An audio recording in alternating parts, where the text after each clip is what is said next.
বিকেল হলে মেয়ের বায়না শুরু হয় সাইকেল নিয়ে ঘুরতে যাওয়ার। যেতে তো কোনো প্রবলেম নেই, বাট যাওয়ার আগে তার যে কন্ডিশনগুলো থাকে সেগুলোর জন্য যাইতে দ্বিধা লাগে। বের হওয়ার আগে বলবে মেকআপ দাও, লিপস্টিক দাও, এইসব। তবে তার চাইতেও যেটা বেশি বড় প্রবলেম তা হলো রাস্তায় অল টাইম গাড়ি চলাচল করে, যার জন্য বাচ্চাকে নিয়ে আসতে মন সায় দেয় না। তবুও ইচ্ছে যখন প্রকাশ করে তখন তো তা পূরণ করতেই হয়।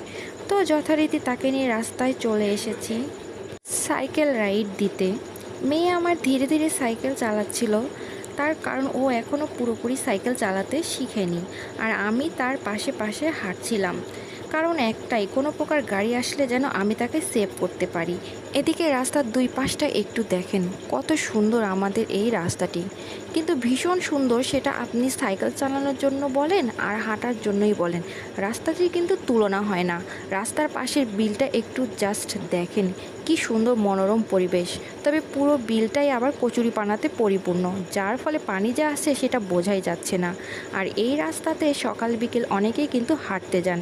এক পাশে বিল, আরেক পাশে পুকুর, মাঝখানে রাস্তা, সব মিলিয়ে খুব সুন্দর একটা ভাইব দিচ্ছে। এদিকে আমার মেয়ে সাইকেল চালানো বন্ধ করে তার বোনদের সাথে গল্প করছিল। মামাতো ফুফাতো বোন একসঙ্গে গল্প করবে, এটাই তো স্বাভাবিক, তাই না? এদিকে আমি শুধু বিলের দিকে চেয়ে চেয়ে দেখছিলাম, কি সুন্দর লাগছে চারিপাশের প্রকৃতি। আর তারপর মেয়েকে বলছিলাম, তোমার যদি গল্প করা শেষ হয় তবে চলো বাড়ির দিকে যাওয়া যাক।